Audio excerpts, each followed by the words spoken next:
নমস্কার, আমি চৈতালি। আর আপনারা শুনছেন আলোর গল্পের আসর। আলোর গল্পের আসরে আজকে আমি পাঠ করব একটি রূপকথার গল্প, ভাঙা তারা, সুকুমার রায়। মাতারি কি আকাশের পরী। আকাশের পরী যারা, তাদের একটি করে তারা থাকে।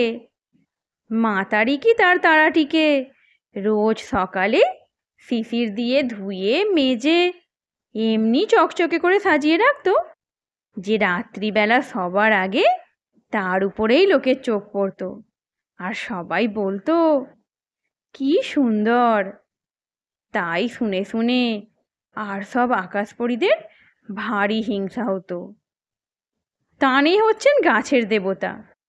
তিনি গাছে গাছে রস জোগাতেন, ডালে ডালে ফুল ফোটাতেন, আর গাছের সবুজ তাজা পাতার দিকে অবাক হয়ে তাকিয়ে ভাবতেন, এ জিনিস দেখলে পরে আর কিছুর পানে লোক ফিরেও চাইবে না।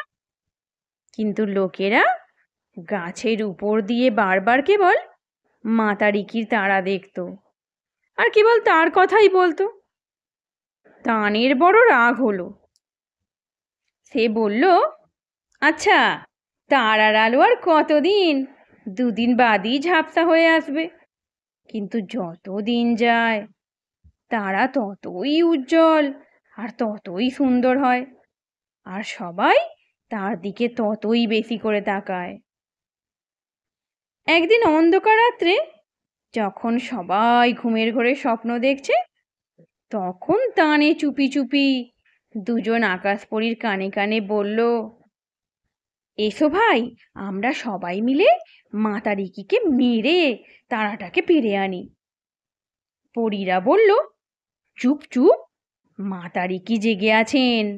পূর্ণিমার জোছনা রাতে আলোয় শুয়ে মাতারিকির চোখ যখন আপনা হতে ঢুলে আসবে, সেই সময় আবার এসো।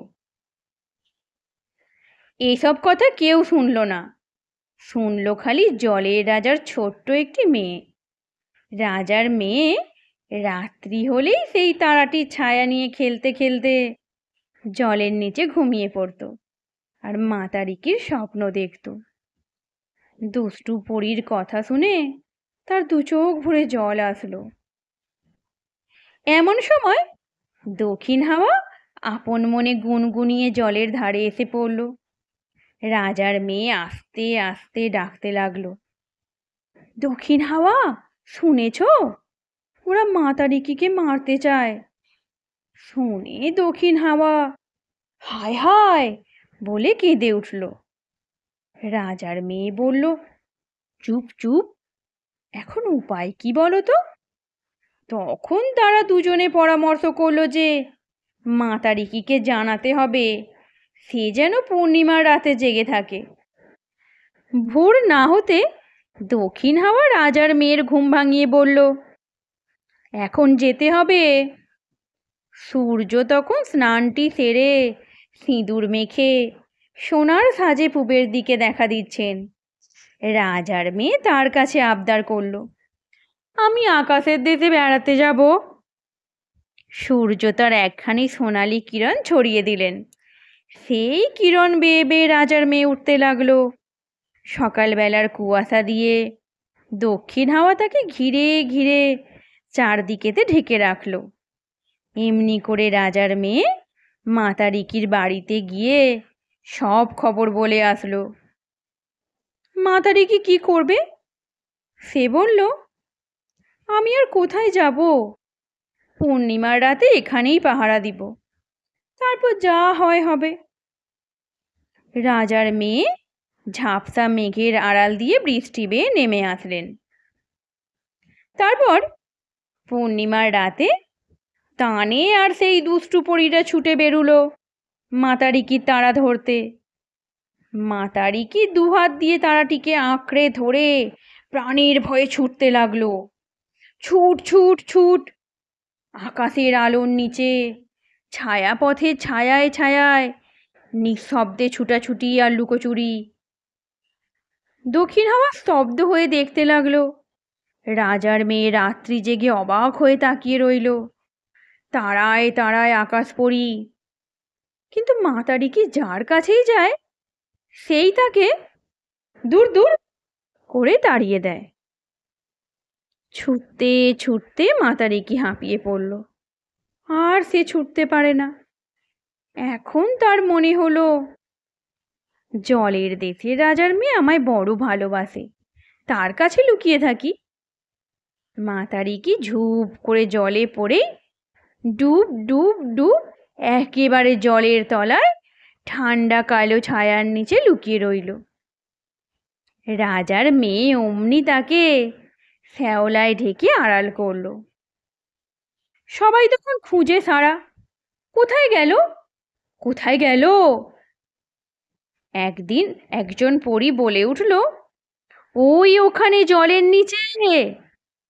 তানি বললেন, বটে, মাতারিকে লুকিয়ে রেখেছে কে?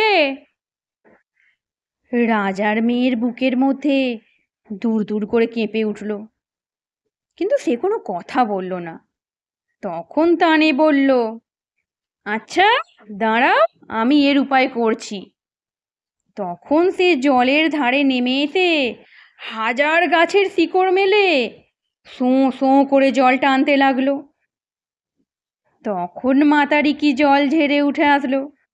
জলের নিচে আরামে শুয়ে তার পরিশ্রম দূর হয়েছে। এখন তাকে ধরবে কে? আকাশময় ছুটে ছুটে কাহিল হয়ে সবাই বলছে, আর হলো না। তানি তখন রেগে বলল, হতেই হবে। এই বলে হঠাৎ সে পথের পাশের একটা মস্ত তারা কুড়িয়ে নিয়ে মাতারিকির হাতের দিকে ছুঁড়ে মারল। ঝনঝন করে শব্দ হলো। মাতারিকি হায় হায় করে কেঁদে উঠল। তার এতদিনের সাধের তারা 7 টুকরো হয়ে ভেঙে পড়ল। তানি তখন দৌড়ে এসে সেগুলোকে 2 হাতে করে ছিটিয়ে দিলেন আর বললেন, এখন থেকে দেখুক সবাই আমার গাছের কত বাহার।